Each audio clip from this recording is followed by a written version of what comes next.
So I've got my lovely assistant with me today. This is Kasper.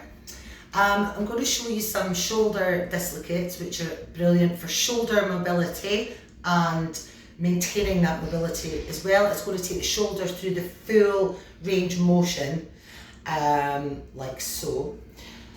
And it's especially good for your rotator cuffs. Now, many of you have heard of rotator cuff syndrome or rotator cuff impingement or rotator cuff injury, something rotator cuff. But I just wanted to let you know that there are 4 rotator cuffs, and the tendons of these muscles hold the shoulder joint in place. So I'm just going to show you on here if you can see. So you've got a rotator cuff on the anterior portion of the scapula, and that's the one when I get in your armpit, round here, that one. The other one sits at the very top of the scapula, so where that sticky out bit is, at the top here, it sits right in that groove in here. Your other one covers the posterior surface of the scapula, and then you have a little one coming right across here as well. So this one can get very tight in with polars. So your shoulder dislocates, I'm going to show you 2 different ways. The first way is the hard way, and that is where you get a stick, like a broom handle or something. And this is just a short one, so I can only have my arms like as long as this. It is easier the wider your arms are. So if you're finding it difficult, it might be an idea to get a longer stick, but I'll show you a different way as well. And you're just going to start in position here, and you're just going to bring your arms up.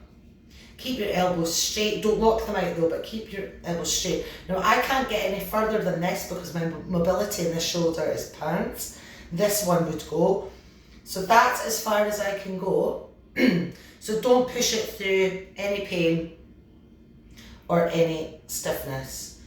And if you just keep doing it like that, as you can see, it is getting easier a little bit. But I know that I'm not going to manage with my hands at this level. So what I'm going to do is I'm going to grab a band.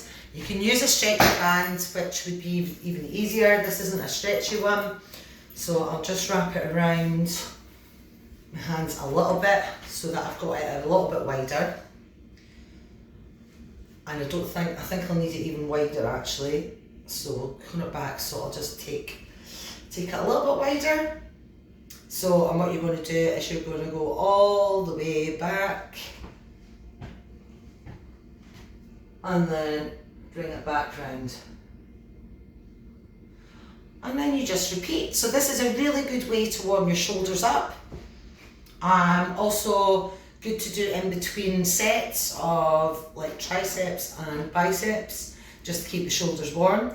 So as you're going, your shoulders will ease off a little bit, and you can try bringing the hands in a little bit again and see if that makes any difference. I mean, that is a lot better.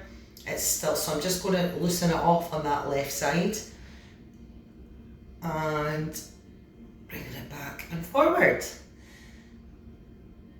It is quite difficult if you've got really tight, stiff shoulders. So as I said, do not push it. If you can only get to here, that's fine, or even just here. Because it is quite hard once you get to there to bring it down, and it's also hard bringing it back up here as well. Okay, so just go easy, but keeping the shoulder rotation and shoulders mobile. Okay.